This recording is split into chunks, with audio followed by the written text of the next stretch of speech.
The Mine Run campaign. The fight was something terrible. A man by the name of Charlie was out on the field fighting, doing the best that he could. And he gets shot through his shoulder. He goes down. The bullet hitting him like a ton of bricks, dragging him to his knees. The bullet lodges near his spine. Blood's gurgling out of his body. And as he clings to the earth, he hears the words of his father going through his mind. Please, son, don't go.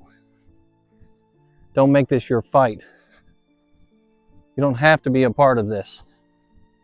I can't lose you. Charlie decided to go anyhow. He wanted to make it his fight. He was a man all his own, and his father, Henry Wadsworth Longfellow, couldn't convince him otherwise.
Now, I've traveled many fields, went to many battlefields, and I'm traversing one right now. All across this big open space here, just to tell a story. In most of my videos, you'll see me pointing things out and explaining the location that I'm at. This video is not going to be like that. I'm going to tell you a story. I guess sort of a History with Waffles Christmas special, if you will, about Henry Wadsworth Longfellow, who was a poet. And he led a interesting life. But the thing I found most interesting was the poem that turned into a song during the holiday season. I heard the Christmas bells. As a child, I heard the song, and I didn't think much of it. I just thought it was another carol. And you know, when you're younger, you don't really put much credence behind those words. You listen to Christmas carols, you sing with them, and you don't think about the feelings that it took to make those songs. Well, today, as I stand here looking out towards the crater in Petersburg, Virginia, I'm thinking of those days for those men. When the men got here to Petersburg, they were trapped in their trenches. They had to live through the misery in the cold, the snow, and the rain, and fight here. And eventually, some of them die here. Well, Wadsworth Longfellow, he had a bad premonition about his son. He didn't want his son getting involved in the fight, because so many men had been involved in the fight, and so many had lost loved ones during this American Civil War. But Wadsworth himself, by the time 1861 rolls around, he'd already lost so much with his wife's death. And then this great Civil War rips apart the country that he knows. And he doesn't want to lose anything more. Not one more person. But the words of this song, when you really sit down and listen to it, and you think of it from a heartbroken standpoint of a man who's lost his wife, who's thinking he might be about to lose his son, That's really when it hits home. Those poignant words of that song, it's more than just another song. It's a husband and father's deep sense of sadness and loss and despair. And some might even say that it could be him questioning his own faith. He was a devout Christian, strong-willed man. But in that song, in the end, he finds his faith. And he realizes everything's going to be okay. So as we go through this story here, I'm going to pan through some of my best views of Civil War battlefields, throw in some pictures there of the men that fought the war themselves, and tell the story behind the poem. And then along the way, eventually, the lyrics of the song, and play the song so that you'll understand what he was talking about. And as you're listening to it, think of it. Think of it from his point of view. Tragic loss. It'll send chills down your spine.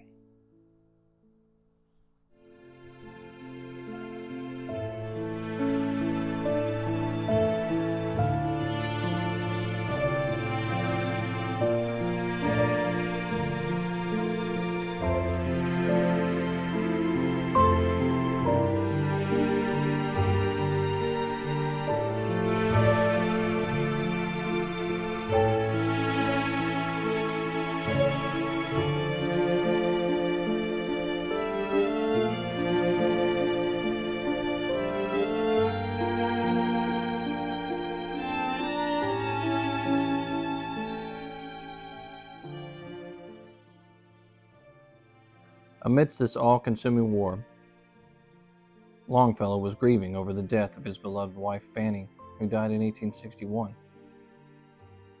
While melting wax to preserve a few locks of her daughter's hair in an envelope, hot wax fell onto her dress, catching it afire. Longfellow attempted to extinguish the flames with a rug and then his body, but despite his efforts, she died the next morning. Following her death, Longfellow wrote, "How inexpressibly sad are all holidays." And 6 months later he wrote, "I can make no record of these days. Better leave them wrapped in silence. Perhaps someday God will give me peace."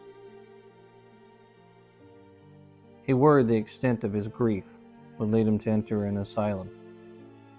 The sorrow in his life was drowning out the peace that the carols reflected he should feel.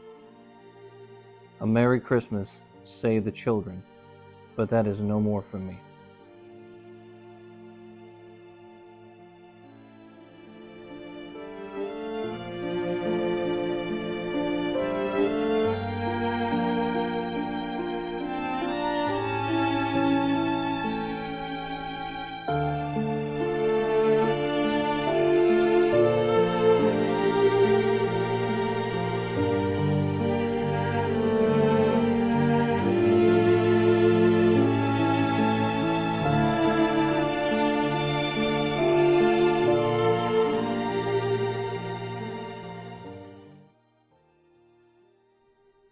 Beginning in 1861, the Civil War shook the nation. The lives of Americans were transformed as the tension culminated in a battle at Fort Sumter. Family members and friends were recruited from every state, leaving many families in a constant state of worry. Longfellow was one of these worried parents, for his oldest son, Charles Appleton, left for D.C. and enlisted in the 1st Massachusetts Artillery without notifying his father of his decision. Charles wrote, "I have tried hard to resist the temptation of going without your leave, but I cannot any longer. I feel it to be my first duty to do what I can for my country, and I would willingly lay down my life for it, if it would be of any good."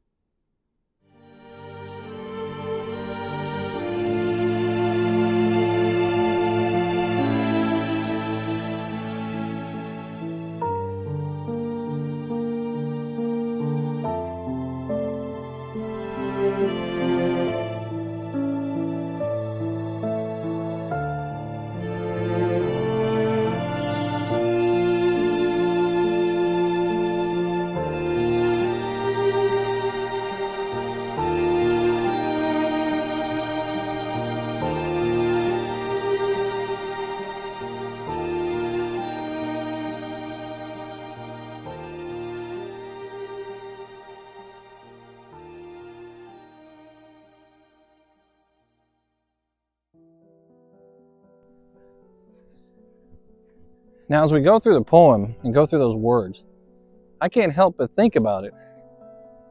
You know, my son is shot. The bullet is lodged in his back. He might be paralyzed for the rest of his life, and at some point, possibly even die from infection or anything, really. And if you come down to think about it, the way his wife died, so tragic. The man did everything he could to try to save her, and yet she still died. The things that come through your mind when something like that happens. Why me? Why this world? Why did I have to lose her? Why is he going to die? God, why is this happening? What are you trying to tell me? Why do I deserve this? What have I done? Those are some of the questions that people ask when they get into the darkest times of their lives. And no doubt, while he was writing those words, he had had a brilliant moment of light in his life that let him know his situation wasn't special. He wasn't the only one going through this grief. There were thousands of families out there that were dealing with the same thing, both north and south. And I'm sure he was less concerned with the families on the southern side, but they were all going through the pain together of a civil war. And all of them, no doubt, had lost somebody or something. Many towns were completely wiped out and people lost their homes. So it was understandable the way he felt. But he realized he needed to keep his faith and be strong, because the righteous would prevail. God is always going to be there. That's what he says in the lyrics of his poem. Eventually, the poem turns to a song.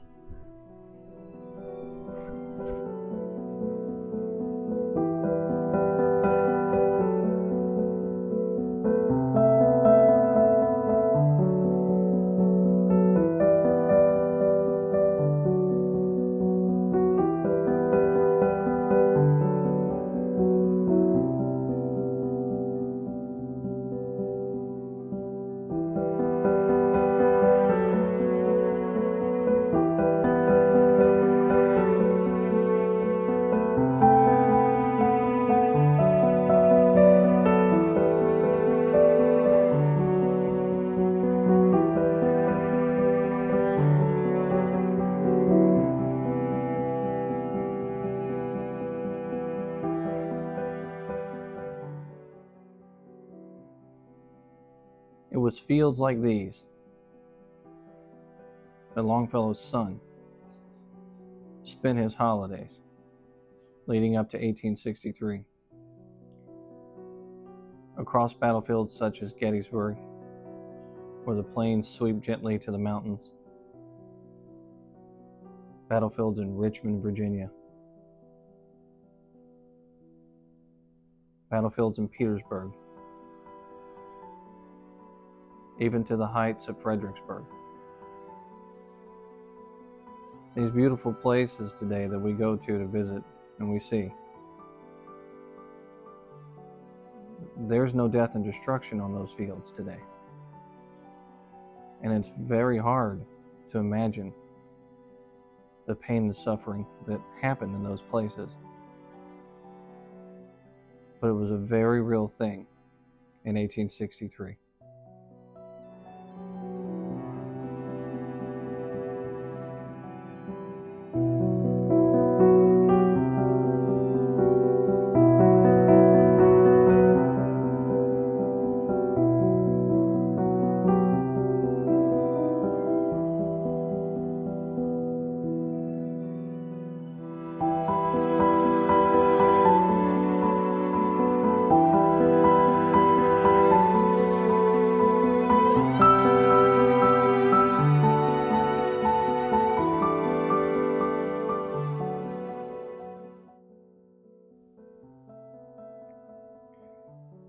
On December 1st, 1863, Longfellow received a telegram which notified him that his son Charles was shot in the left shoulder in battle during the Mine Run campaign.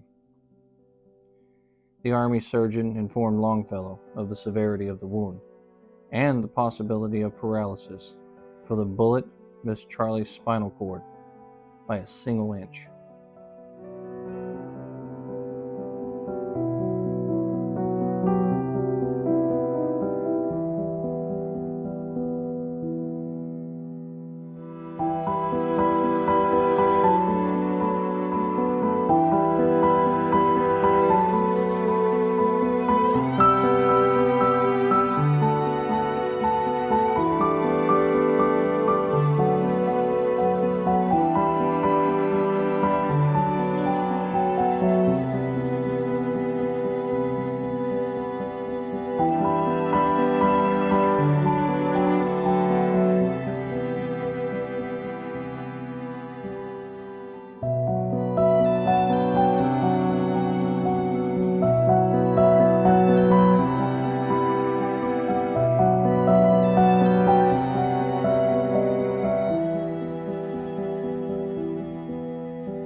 With the tragic death of his wife and the wounding of his son in a war which he did not approve, how could he believe that there was peace on earth? He saw the broken world filled with pain and death, and momentarily believed that hate always would outweigh the good in this world, for it seemed to have done so during his recent sorrowful years.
Yet Longfellow, a devout Christian, regained hope.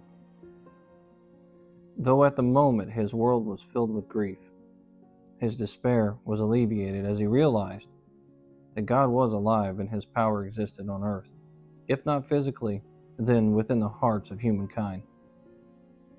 God was there with him during the war and would reign sovereign in the days to come.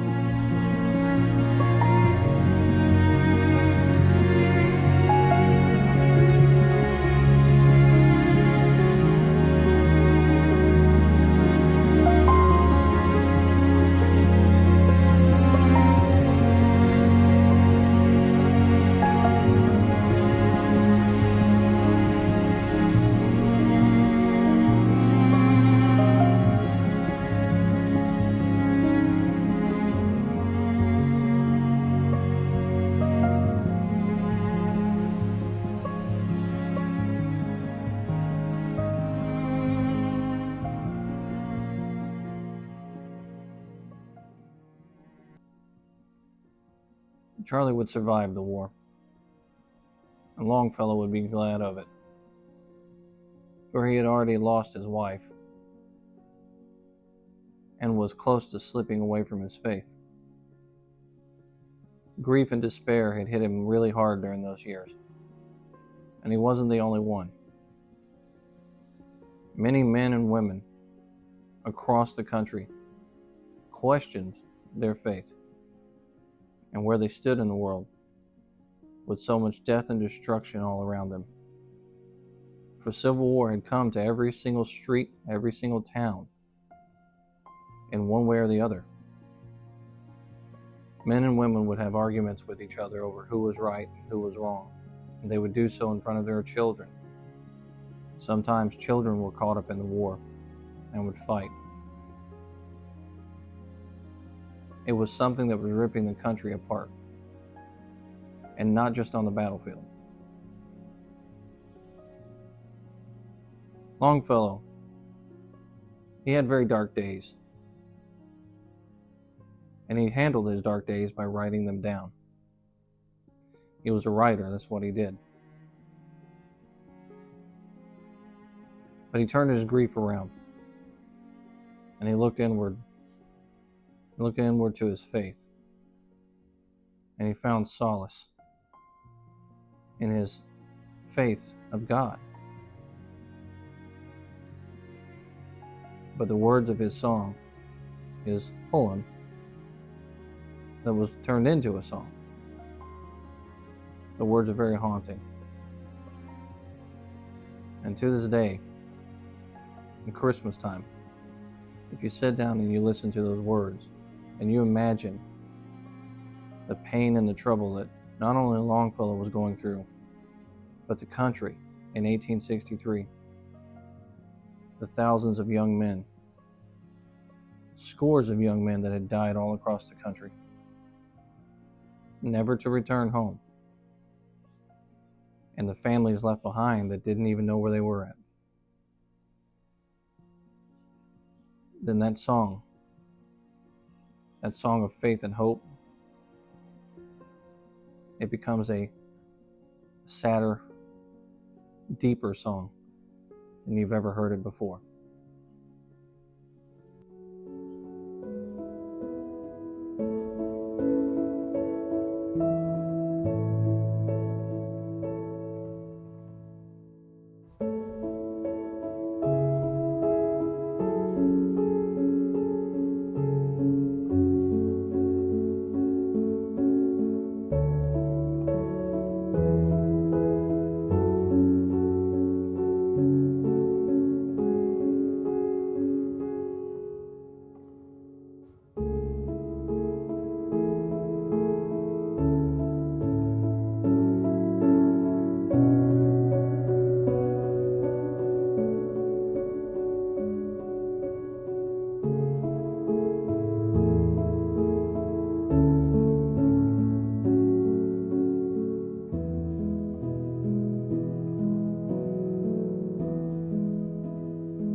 I heard the bells on Christmas Day, their old familiar carols play, and wild and sweet the words repeat, of peace on earth, goodwill to men.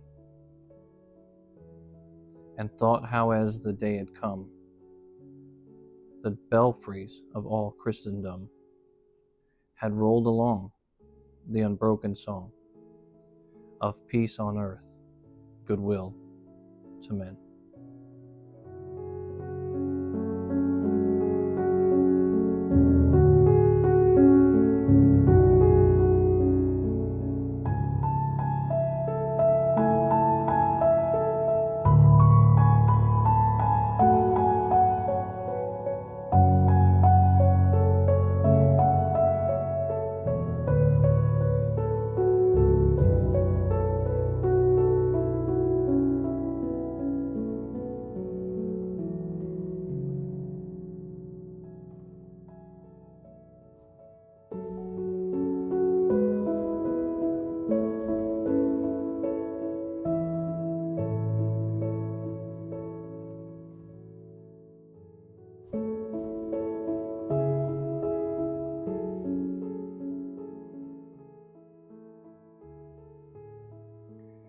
Till ringing, singing on its way, the world revolved from night to day. A voice, a chime, a chant sublime of peace on earth, goodwill to men. Then from each black, accursed mouth, the cannon thundered in the south, and with the sound the carols drowned of peace on earth, goodwill to men.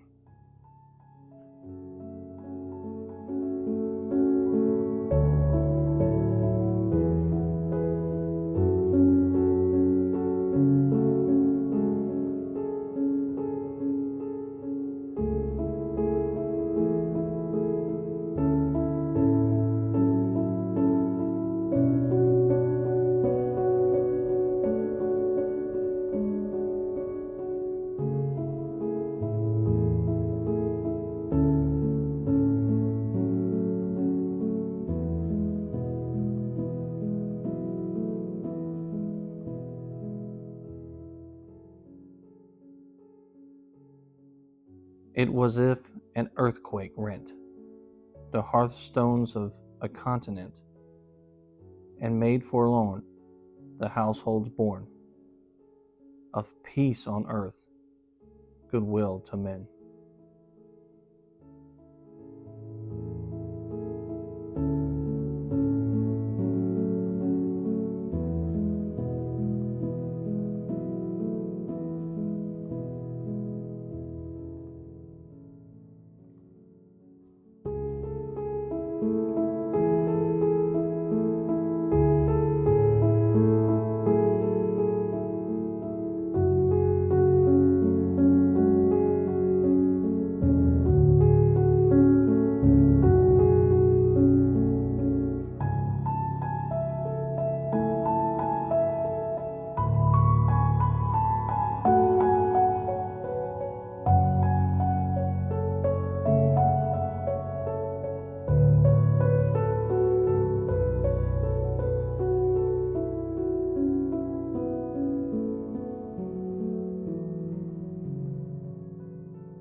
And in despair I bowed my head. There is no peace on earth, I said, for hate is strong and mocks the song of peace on earth, goodwill to men.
Yet Longfellow, a devout Christian, regained hope. Though at the moment his world was filled with grief, his despair was alleviated as he realized that God was alive and his power existed on earth, if not physically, then within the hearts of humankind. God was there with him during the war and would reign sovereign in the days to come.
Well, from the Waffles family to yours, I hope you've enjoyed our Christmas special, if you will. Talking about this Christmas carol, I heard the Christmas bells. It's one of my favorite songs and one of my favorite poems, and it really gets you thinking. Here on this holiday season, the closer we get to it, if you're sitting around a television or a cellular device or your laptop, and you're watching this video somewhere and you have despair in your heart, think about all the things that you do have in your life and the people that care for you. If you have food to eat, consider yourself lucky. There's many people in this country that can't afford to feed themselves. If you have a roof over your head, consider yourself lucky. Just to walk sometimes down Main Street, and you'll find out there's plenty of people in this country that can't afford to put a roof over their head, and they're sleeping under cardboard. There's many lost souls out there living in despair, but keep your faith. Keep your faith. Everything's going to be all right. Merry Christmas to you. May God bless America.